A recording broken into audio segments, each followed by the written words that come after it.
Good morning. How's everybody doing this morning? I hope you're getting your coffee. I'm getting mine. We got stuff to talk about this morning. Yep, go get your coffee. This will be much more fun if you're drinking coffee. By the way, do I say coffee funny? My girlfriend makes fun of me. She says that I say coffee like a New Yorker, and that it's really pronounced coffee. Do you drink coffee, or do you drink coffee like we do in New York? I'm not in New York now, but I was. Is it loud? It is kind of loud. Which book of mine do I recommend? It depends why you're reading it. I recommend that you go to Amazon.com and Google my name. You can see the whole list of books, and then depending on what you're interested in, philosophy or humor or your career, it will be obvious. That's right, read every one of them. You can't have too many books of mine. Can you speak New York style? I'm from upstate New York, not the city. Thank you for eating God's debris. In upstate New York, we didn't have much of an accent, but we did say things like a drawer, like the drawer in your desk. We called a drawer. Just, it's in the drawer. A creek, like a body of water. Instead of creek, where I grew up, we used to call it a crick. A crick. Somebody knows about a crick. Exactly. And a roof was a roof. How to stay calm in this world? Well, that's a big question. What about Pepe? So somebody sent me a document that described in very interesting detail the origins of Pepe the Frog and Keck and all that stuff. And I'd wondered why I hadn't understood it up to that point. Because normally, most things I don't really need to research. If you're on Twitter all the time, somebody's going to explain what things are, or you'll understand it in context. But this damn alt-right 4chan frog Pepe, this was like completely confusing to me, because it seemed like it was just this combination of weird thoughts and ideas all compiled into one thing, as if it didn't really mean anything in particular. But oh my God, when you read up on the history of it, I can't even describe it here, because it's really it's long and complicated, and it has to do with a number of coincidences coming together. And but if you check my Twitter feed, I think somewhere on there I've retweeted it, and you absolutely should read it. You would not believe that it would be interesting, and I didn't think it was going to be, and I thought it would be shorter. But I was fascinated from the top to the bottom, and it's not so much that this. Well, I'll tell you why it's fascinating. It's fascinating because there's so much in there about how the human mind works, about what we think is magic and what isn't, about how a religion is formed. Because for all practical purposes, and I mean this completely seriously, you're seeing what looks like the beginning of a religion form. And I don't know if that's wrong, meaning that if you check back in 20 years, if you told me that Pepe the Frog was legitimately the head of some kind of a church-sounding organization that was applying for some kind of tax exemption, that's actually possible. Because if you look at the Pepe the Frog stuff, there's an entire sort of religious belief that's jumped up around it, and it's tied to action, meaning that they interpret the world in a certain way. And it's really interesting. It's not that far from affirmations and let me tell you what it is. Here's why I liked it so much. I've said a number of times on Periscope and in other ways in my blog that we all have just a movie playing in our head of reality, and all that matters is that my movie doesn't conflict with your movie, and then you and I can stand in the same room and we don't get in a fight. And our movies can be completely different. They just have to not conflict.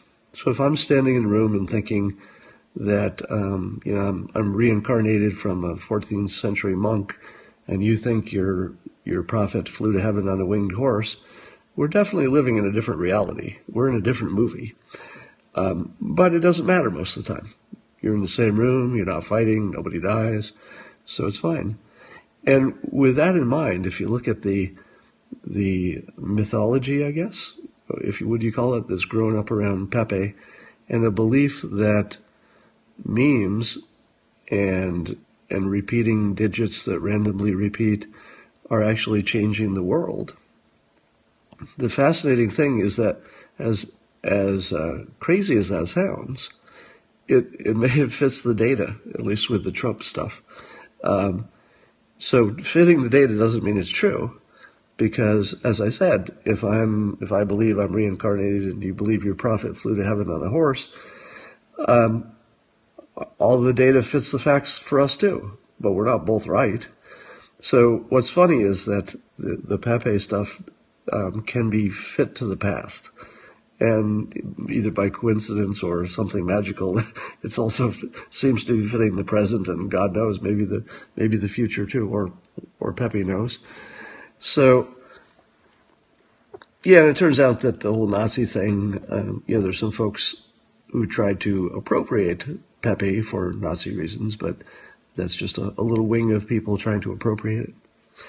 So, why can't they both be right? Yeah, everybody can be right in their own little movie in their head. They just have to not conflict with each other. Don't talk about them? Well, I only talk about them because it's fascinating. It's fascinating that someone could have, that you're watching in front of you, a filter on reality that's being created that works just as well as the filter you already had. Even though it's a completely different view of reality, you can still use it and navigate your life. And it might actually make more sense. It's just fascinating that you could, that born out of randomness online is almost a religion that fits the facts, fits the observed facts. That doesn't mean it's true. I'm just saying it fits the facts, like so many other things also do.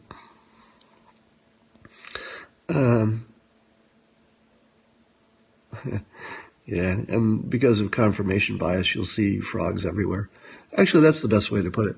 If you want to understand confirmation bias, look into the background of Pepe the Frog, because almost certainly that's what's happening. Yes, humans see patterns where none exist. Somebody smart said that once.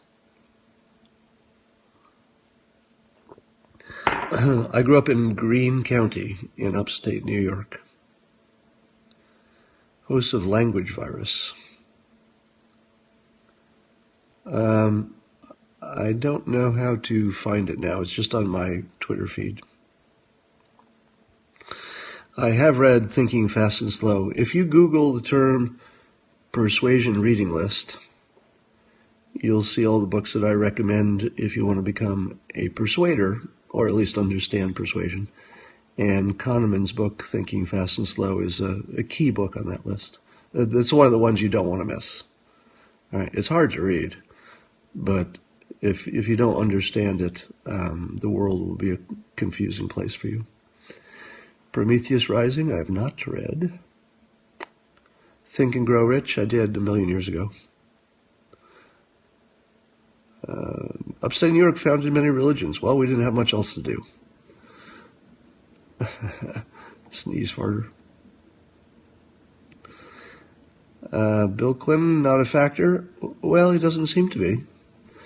He seems to be as negative as positive. His gaffes or perceived gaffes are coming often enough that he's canceling out his benefit.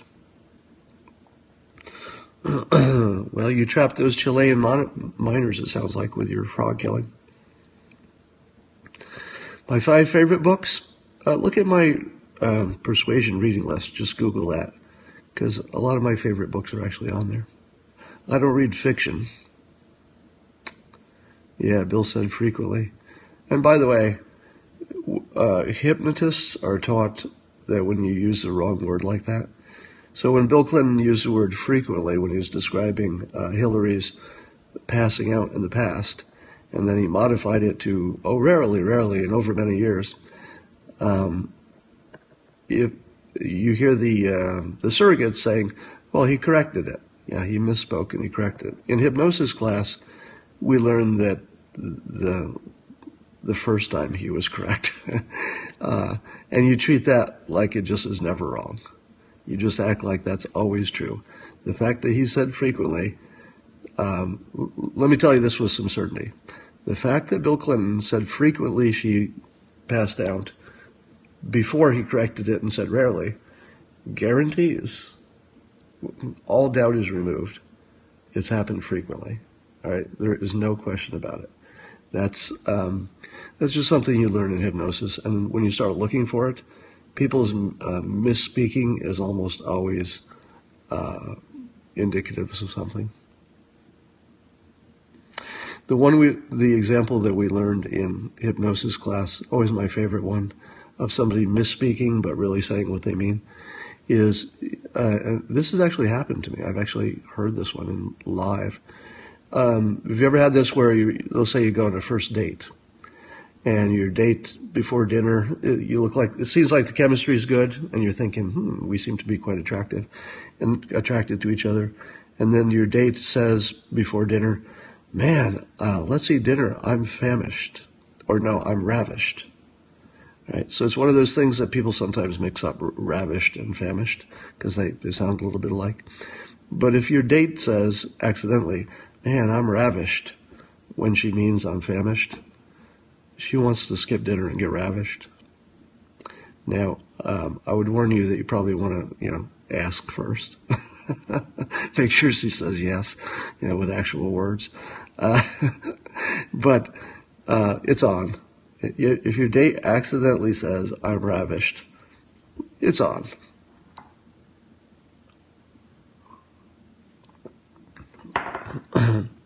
By the way, that's the best advice I'm ever going to give you.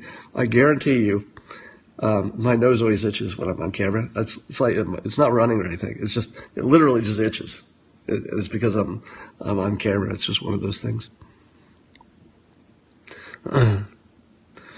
Why do I like Obama so much? Oh, let's talk about Obama. So I talk about Trump's persuasion technique, and if you follow me on Twitter, you know that I'm far more likely to retweet a pro-Trump humorous article or something. And largely, I think they're funnier. The Trump supporters are just by far funnier. On just a pure humor level, it's just no fucking contest. The Trump people are really, really funny. Not all of them. I'm talking about the best 10% of it, right? But the best 10% of the Hillary stuff isn't really that funny. They're trying, but it kind of misses all the time. And I don't know if that's based on my bias or not. It could be. It could be just based on some kind of bias. But I don't, I can't tell. If I'm biased, I'm the one who can't tell, right? So let me talk about Obama. Given that I've established that I say more good things about Trump online than I do about Clinton, that should buy me a little credibility for what I'm going to say next. I think that it's impossible to evaluate how well a president did for a very simple reason, which you should laugh when you hear it. And that is because who are you evaluating the president against? During that particular period of time, there was no one else president. Obama was our only president then, right? So what are you comparing him against? Are you comparing him against the imaginary president in your mind who did a much better job? How'd that guy do? Or that woman, whatever you're imagining, or that frog, right? So how in the hell can you decide that Obama did a good or a bad job? Short of launching nuclear weapons at his own country, you're always comparing against somebody who wasn't there. You're literally comparing against a hallucination, your imagination of what the other non-existent president did at the same time and in the same place. How the fuck does that make sense? All right. So if you have an opinion about how Obama did, it's irrational. It has to be, because you don't have any rational data. There's nothing to compare it to. So therefore, there is no way you can judge whether he did a good job or a bad job compared against your imagination. All right, that said, let me say a few things that we can say with a little more certainty than that. One is that Obama was presiding, if that's the right word when you're president, during a time when the economy was very scared, and people were scared, and economies move on psychology. Right? So during a time in 2009, let's say when the economy was in the toilet, any bad psychology would have made things worse, whereas good psychology can help you get through it. Obama had good psychology, meaning he was a steady hand. He acted like he was competent. He seemed smart. He seemed calm. He seemed not excited. And apparently he did enough of the right things with stimulus, etc., that the economy didn't go in the wrong direction. Now, you could argue it should have recovered stronger, but again, you would be comparing him against the imaginary president who wasn't there. You know, that guy always does well, right? He does great, the imaginary president who wasn't president, but the real president only did one thing, so there's nothing to compare it against. But what he didn't do is allow a really bad situation to get worse by his actions. All right? It didn't get worse by his actions. So at the very least, he was competent. All right? So that's the worst case scenario.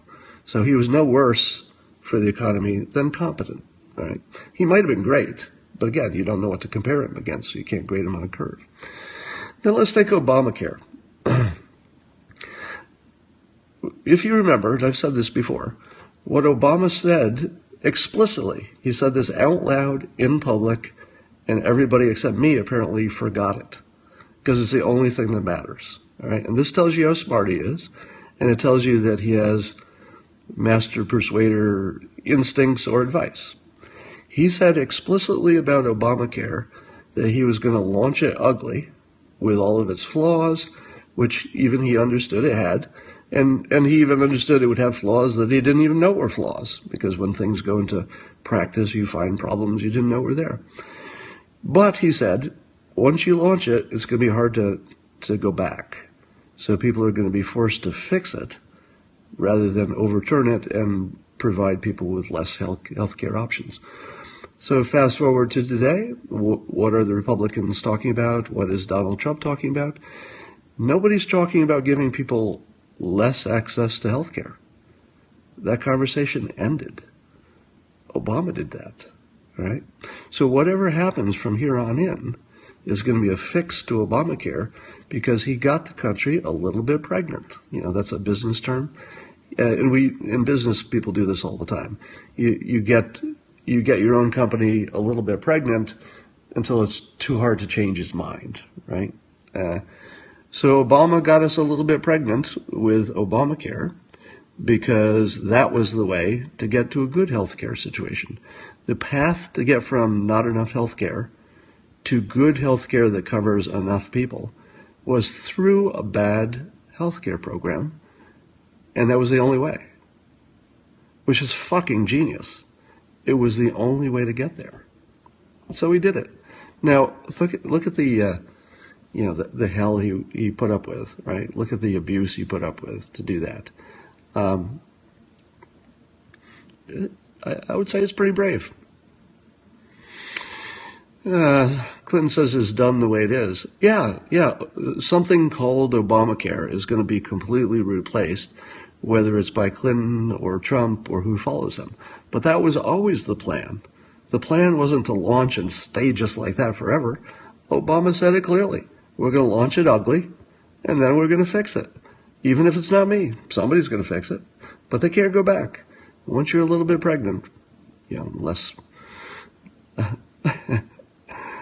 All right, that's how government always functions. Solution's worse than the problem.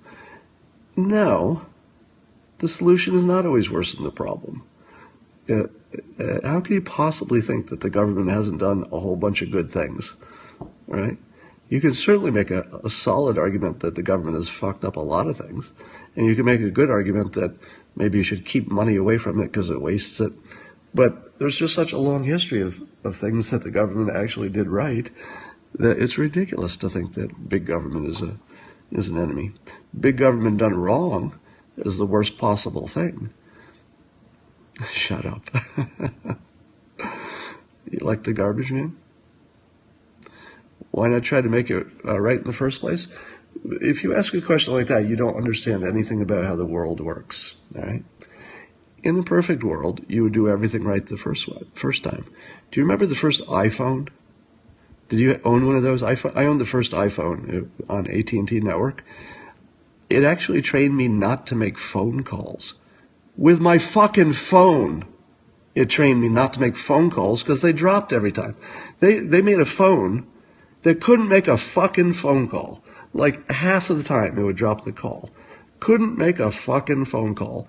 It was a phone. And it was hugely successful. And what happened? It improved. And now the iPhone is pretty amazing, right? But how did you get to the second iPhone? You only get to the second iPhone by doing the shitty first iPhone. And you know what? Apple knew that. And they knew that they could power through it through marketing and the fact that they have a control of our minds, essentially. They knew enough people would buy it, that they'd make enough money and have enough of a base to upgrade it until they'd eventually have a good phone.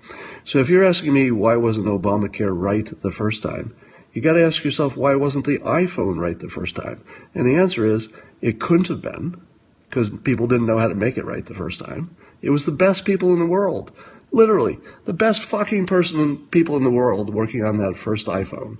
You couldn't get better people, probably, I'm guessing, to work on the iPhone. And they still fucked it up. It was a piece of shit. It just ruined phone calls for like a year. I couldn't even make a phone call without the goddamn thing. But what now? Now I've got this awesome phone that does all these amazing things because they launched shitty and fixed it.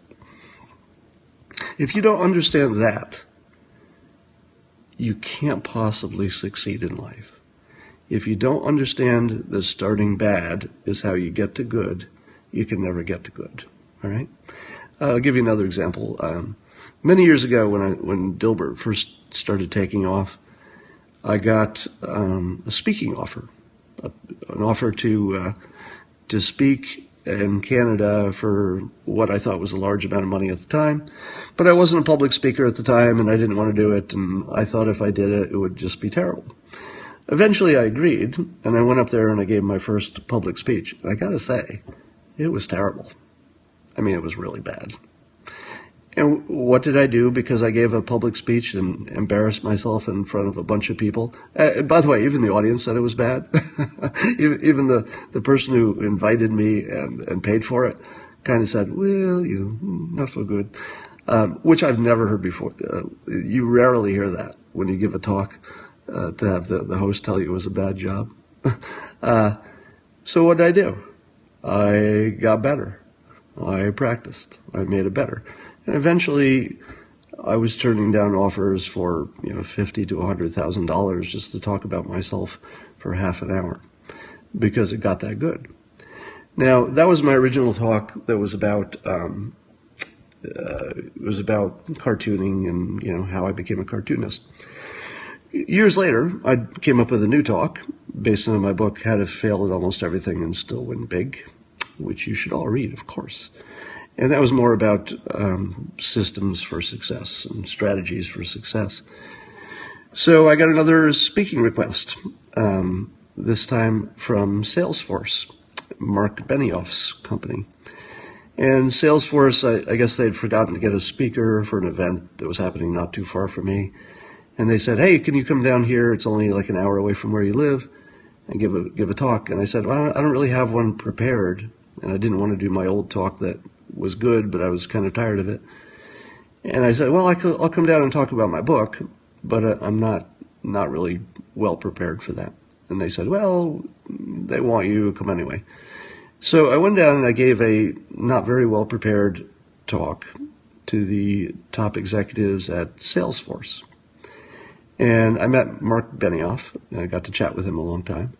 A really interesting guy, by the way. If you want to understand persuasion, and you want to understand strategy, and you want to understand the power of intention, that is one smart dude, I'll tell you. One of the most interesting people I've ever talked to, Mark Benioff. And by the way, one of the good guys. All of his intentions are in the right direction. So I have this great chat with him. We get along great. And then I give my talk, and I kind of like him for this. He actually said it was bad afterwards. So he didn't use that specific word, but he was very clear in his critique, let's call it. Basically he said I gave a shitty talk. He was right. It was the first time I talked on that topic. I wasn't well prepared, and I thought it was pretty shitty. Now, since then, did I stop giving talks on that topic? No. I hired Dr. Carmen Simon, who's one of the top experts on presentations and communication. I paid an enormous amount of money to her, because she's worth it, to help me create a slide deck that's probably one of the world-class best slide decks ever created, based on what my audiences are telling me now. I worked and worked until I could give this presentation really well, and now when I give it, it's nothing but rave reviews, and people want to, hire me for another gig, and word of mouth is traveling. So how did I get to the point where people are once again offering me enormous amounts of money to go talk for half an hour on this topic? There's only one way to get there. I was shitty. I launched bad. I launched ugly. I went in and I just embarrassed myself in front of a crowd, an important crowd, who was actually paying me money. They paid a lot of money for me to embarrass myself and give them a speech which they thought was bad. And by the way, if anybody here knows Mark Benioff, could you tell him that I owe him a speech? Because now that I've improved it, based partly on his critique, I'd be happy to go back and give it for free to Salesforce or your customers, as long as it's local. So you just have to ask. You get a free one because you paid for the bad one. All right, and I really appreciated that. So I'd be happy to repay that. They messed it up on purpose. I don't know how on purpose it was. I hate it when smart people reach bad conclusions. Was that me you talking about, or somebody else?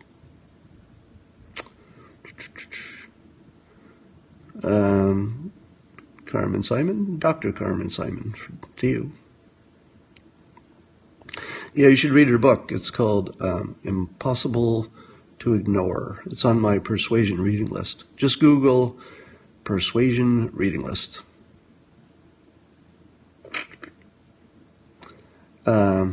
Colin Powell, that wasn't, is it my imagination, or have the WikiLeaks all been a big nothing? Do you think anything is going to come of that? Because I totally don't. Did Kaepernick contact me? Not that I know of. I have a lot of ways to be contacted, so it's, is that my girlfriend? No. Dr. Carmen Simon is not my girlfriend, but she's a friend. Do you think we're hypnotized? You're going to take a public speaking class. Good. Now, I will give you this caution if you're taking a public speaking class. The Dale Carnegie class that I do recommend is a complete opposite to almost every other class. Most speaking classes will watch you speak and then give you criticisms for you to correct. And that will just make you more nervous every time you speak. So if they say, take your hands out of your pocket when you talk, you will take your hands out of your pocket because you'll remember that. You'll just do it. But you'll just move that tick to some other unconscious behavior, and you'll just look nervous in a different way. What the Dale Carnegie course does is they have a rule that no criticisms can be given by either the instructor or the other people in the class.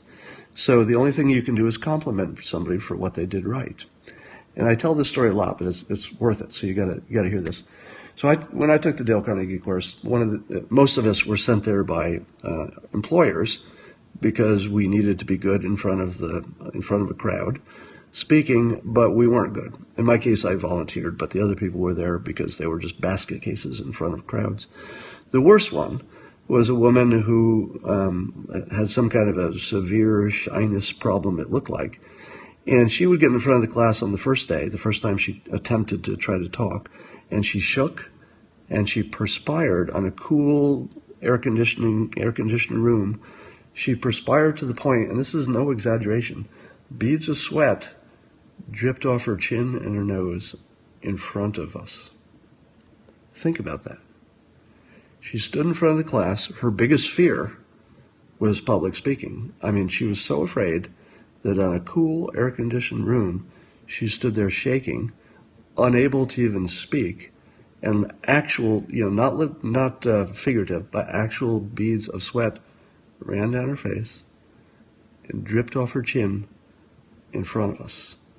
Imagine that. Put yourself in that position. It's the thing you fear most, and then you go in front of us and you fail. You fucking fail. You face plant as hard as you can. She walks back to her seat. She gets a few words out, walks back to her seat, sits down, completely defeated. She's hunched over, can't even look up. The room is silent. We're all dying for her. I mean, you feel bad for her. The instructor gets up in this silent class. He walks to the front of the room, and he says this. He says, "Wow, that was brave." And it was. It was really brave. And everybody knew it because she walked into her biggest fear and she took it, right? And you could see her change when he said that. You could see her posture change. She just kind of went. The next time she talked, she was still terrible, but she was a little bit better. A little bit better. She didn't sweat as much. She just, got a little glow. And when she was done, the instructor said, "Wow, that was really improved. That's way better. You're really getting better." And the next time she was better, and the next time she was better. Never a criticism, not once. All he did was take away her fear by giving her a good experience. And by the end of the class, several weeks later, she was calm, experienced, very professional. She was completely successful. And how did she get there to be completely successful? She started by being terrible, because that's how you get there. And she was brave. And she had somebody who picked on the thing that she did right and didn't talk about anything she did wrong. And we watched that. All right, 25 people watched that, and it changed us too. Do they still offer Dale Carnegie? Yes, they do. I don't know if they're as good or if the courses are the same. I can't vouch for the fact that maybe my instructor was just especially gifted. I don't know, but I recommend it. So if you go to a regular speaking class and you speak, and they say to themselves, and then they tell you, "Hey, do less of this, do more of that," you're going to get value out of that. So, if that's the class that's easy and affordable and near you and you want to do it, go ahead and do it. But remember that the key is to feel comfortable. The key is not for somebody else to tell you, do it this way or do it that way. All right? Dale Carnegie is still great. Good. Sounds like you took it recently. Well, no, you should be afraid of the things that you fear the most if they're dangerous, or they would, if they would take all your money or kill you or something. You should absolutely be afraid of that.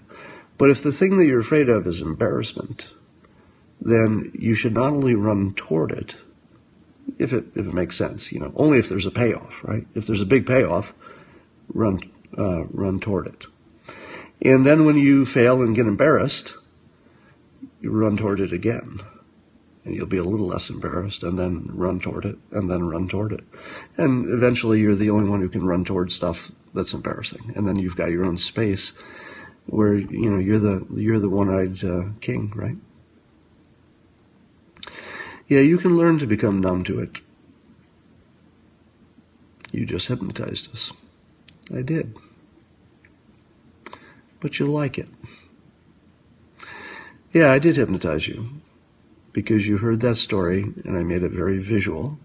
I put you in the room. I made you imagine it. I made you feel it. And it changed you.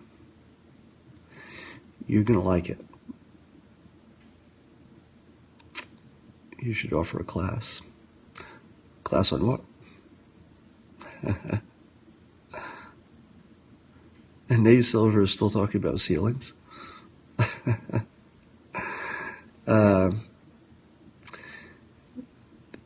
Tell it again. Yeah, one of the things that my brother and I talk about once in a while is that he and I are born storytellers.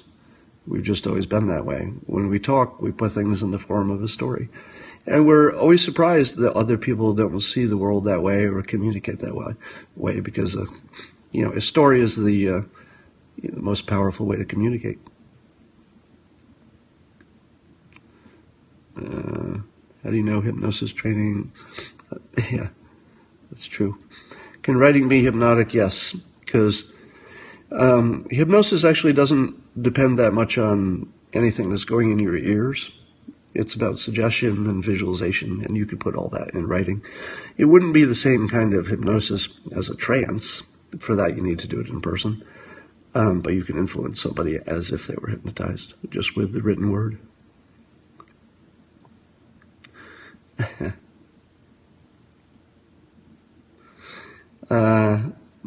There's a book on that. I actually missed the child care speech, but in missing it, I think I saw a clip or something, and I saw some Ivanka interviews afterwards. But let me give you my thoughts on that. In hypnosis, there's something called pacing and leading. Pacing is when you match your subject. I talk about this all the time, but just to put this in context. Pacing is when you match your subject, the person you're trying to influence later. You act like them, physically like them. You talk like them. You share the same views as them. Then once they're comfortable with you and they say, there's no difference between me and this other person, then you can lead them. So the two steps are first you pace, and then you're in a position to lead. Because people will follow themselves, but they won't follow somebody who's different than them. So first you turn into them, and then they'll follow you. So if you've watched Trump's journey, he became a Republican, and he paced them. He said, I'm a Republican, I'm more Republican than you are, I'm the hardest Republican, I'm twice as Republican as you are. And then, when he needed to, soften up on his immigration policy about deportation, he could. And then he said, something that makes perfect sense, he said, like anything, we're going to prioritize. We're going to do the border wall first, we're going to make sure that we're getting rid of the people who've committed crimes beyond the immigration crime itself. We'll get rid of them. It's going to take a long time. It won't happen overnight. Once we get that all under control, we're going to reassess, based on current conditions, the need to deport anybody else who's been living here happily. And then he says nice things about these people who have been living in peace and they're your good neighbors. Now, you can't say any harder than that or any more clearly than that he doesn't plan to deport any of the peaceful people who have added to the country. That's as clear as you can be about that. That's a complete different story than the first story. And what do Republicans say about that? Well, some of them still believe he means to deport peaceful people living here not committing any additional crimes. But other people and Republicans are saying, yeah, I guess we do need to set priorities. I mean, how does that not make sense? You can't do everything simultaneously first. Of course you have to set priorities. So why wouldn't you take care of the biggest problems first? See how that changes the situation. Maybe the economy is booming by then. Maybe the biggest problem in the economy by then is that you don't have enough workers. And then the last thing you want to do is start shipping some back to the country they were born in. That makes no sense. So you find these Republicans who probably were completely against the idea of, keeping anybody here in the country if they got here illegally, saying to themselves, well, if Trump says it, he agrees with me on these other things. Yeah, I could see that. So first he paces and then he leads. Then getting to the child care situation.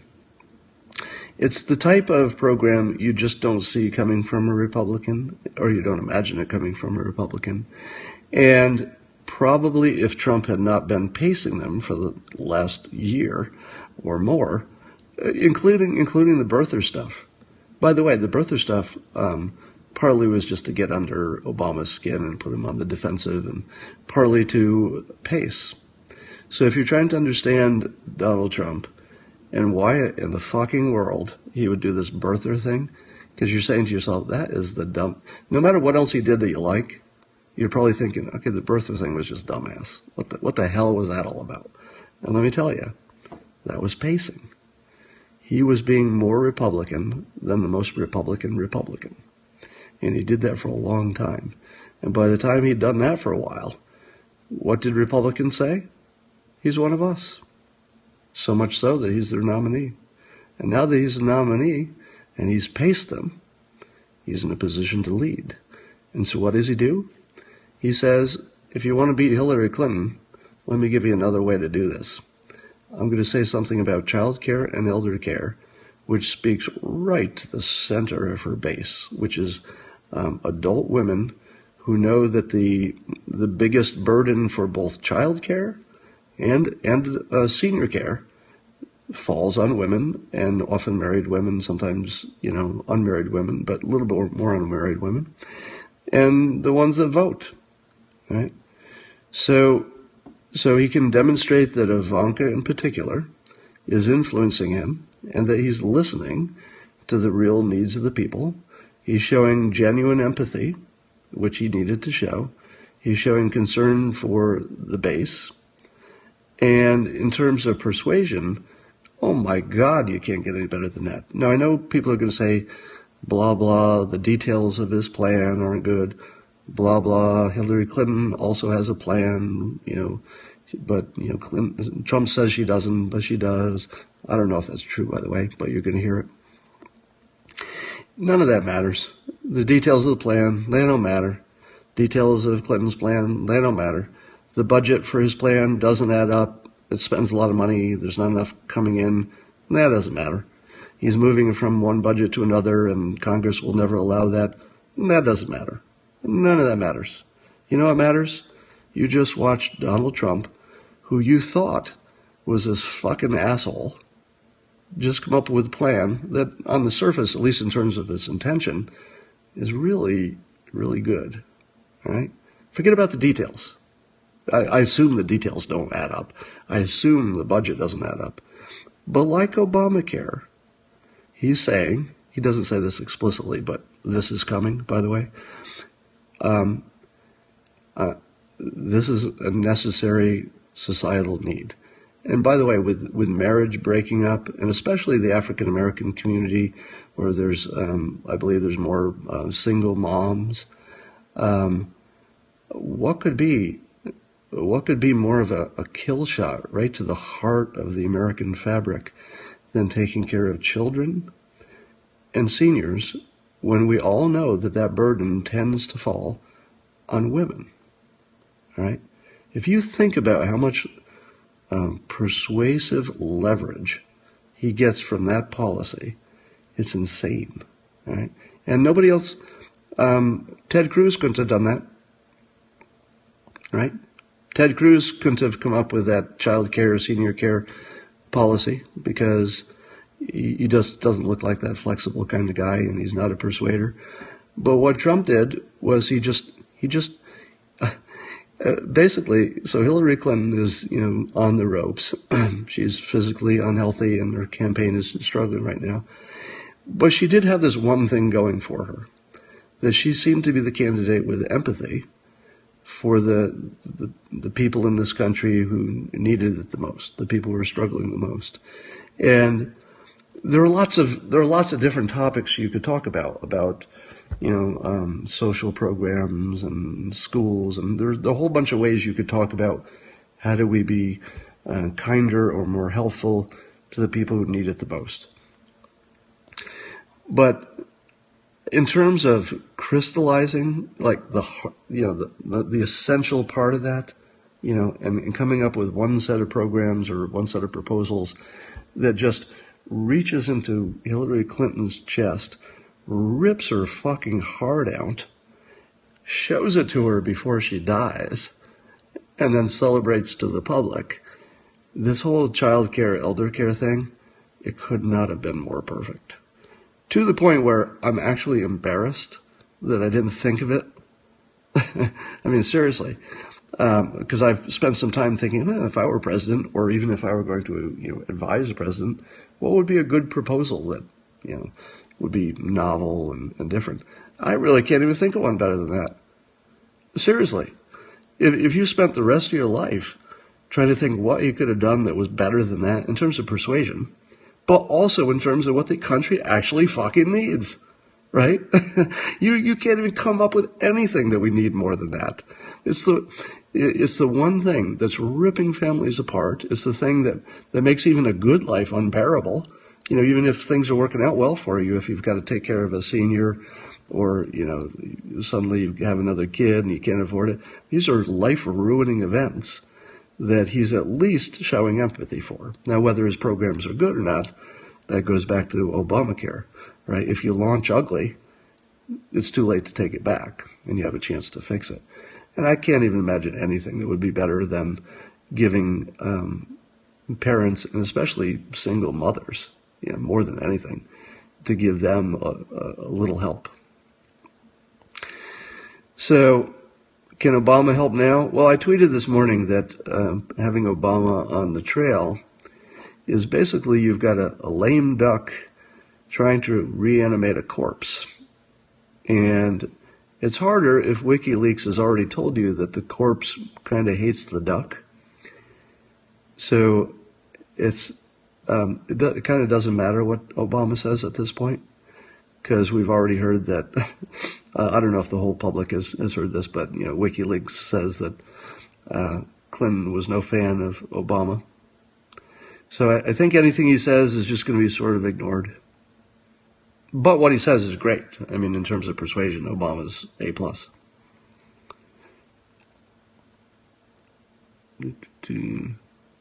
And by the way, let me say this one thing about Obama on the negative side, in case you're worried that I was too positive. I had one time blogged that he should be impeached over one issue in particular. And that issue was he had originally said he was going to leave the marijuana dispensaries alone if he became president, and then he reversed and started jailing Californians who were doing stuff that was explicitly legal in California, and that the federal government, or at least Obama, had explicitly said he was going to leave alone. And then he changed his mind, so much so that some poor bastard in California was looking at a 10-year jail sentence. And at that point, I turned on him, and I said, look, if you're coming after California, and Californians were really working on medical marijuana, and they're not trying to make the world a worse place, if you turned on them, there can only be one reason for that, because you haven't given a reason. All right? If you don't give a reason for why you changed your mind, we're going to assume you were bought. And we're going to assume that either the prison industry or the alcohol industry or someone who didn't want weed to be illegal in the States got to you. All right? And I said at the time, two choices. Either tell us why you changed your mind, and I don't even have to agree with the reason, but I'd like to hear a reason. But if you don't fucking give a reason why you suddenly are going to put Californians in jail for things you said you weren't going to put them in jail for, you got to fucking go. You can't be president anymore. You got to be impeached, all right? You got to go. That is absolute bottom line.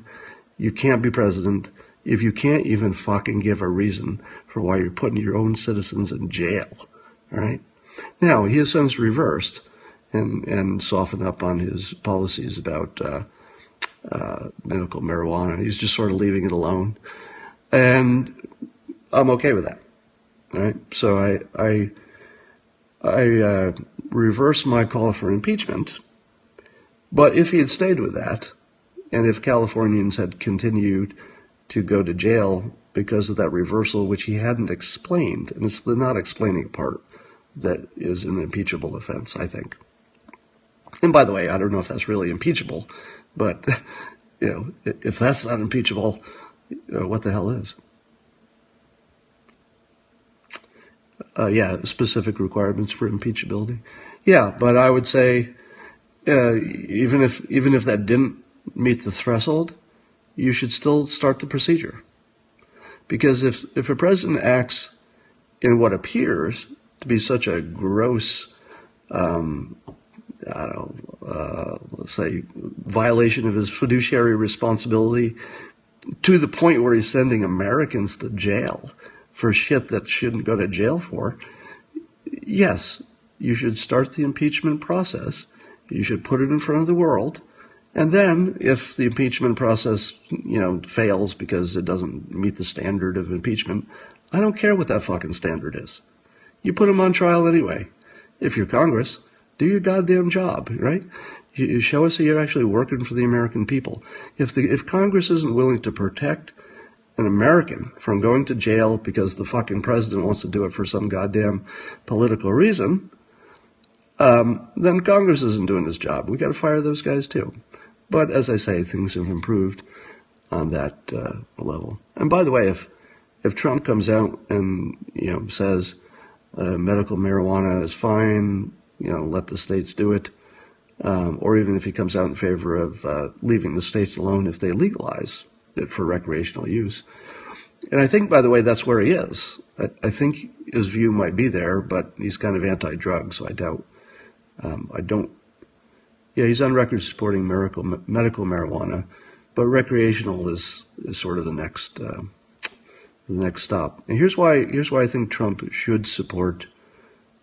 Support is too strong a word.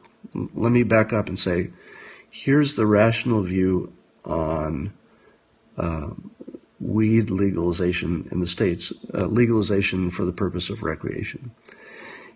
This is an unusual situation in which something is already being tried in a small trial.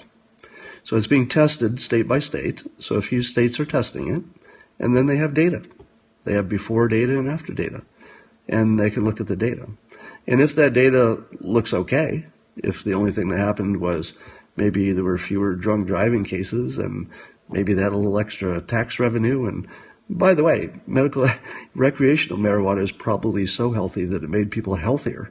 You might actually find that your medical expenses went down. And by the way, probably, I'm not even saying likely, it might happen. If more of your citizens are smoking marijuana, remember marijuana is a anti-inflammatory. So it fixes all kinds of problems, even before you knew you had them. So I would think more citizens smoking weed, it might be bad for productivity at work, but people are probably going to be healthier. That's just what the drug does. So anyway, if I were Trump and I were trying to be the common sense conservative, I would say let's get government out of this question, especially since we've seen the small scale trials in states.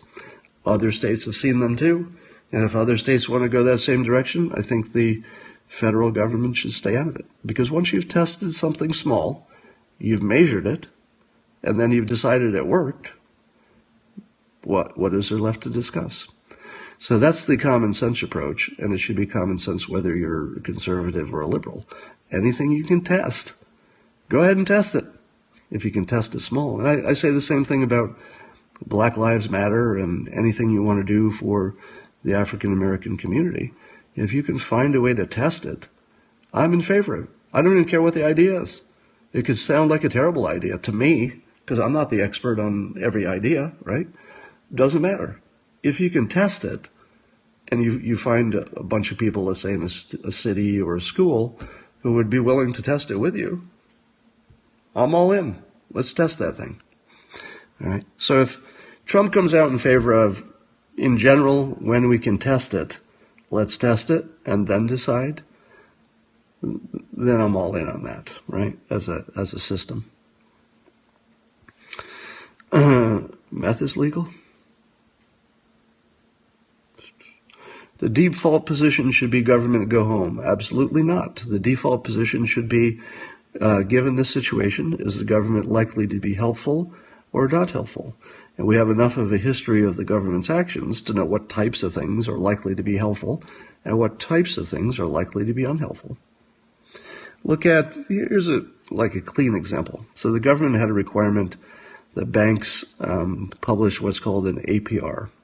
The APR is an agreed upon way to measure how much interest you're actually paying for a loan. And the reason that you need this agreed upon way is that the banks used what I call a confusopoly approach. And they would say, your payments are this or that, or how often you paid.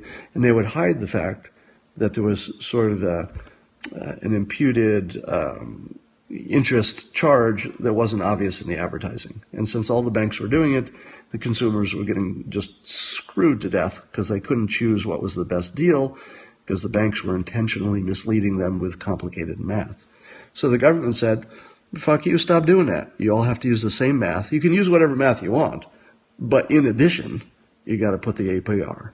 And the APR allows a consumer to look at it and say, oh, I compare this to that, and blah, blah.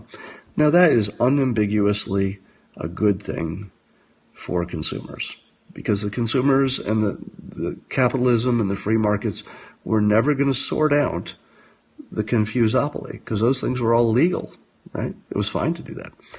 So anytime the government gets involved in setting a standard that allows consumers to have more information of the useful type, not just more information, but more useful information, that's a good use of government, because that didn't cost a ton, but it was a gigantic benefit for the people who got better loan rates. I mean, if you added up all the times consumers didn't get screwed because the government had made that change, it's probably $1 trillion.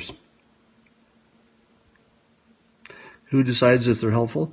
Well, there's a judgment call there, but clearly you can see that there are some types of things that the government does. And the example I gave is that the government says, I want you to conform to a standard. And there are lots of cases where that's been successful. With economic policy, how do you proceed?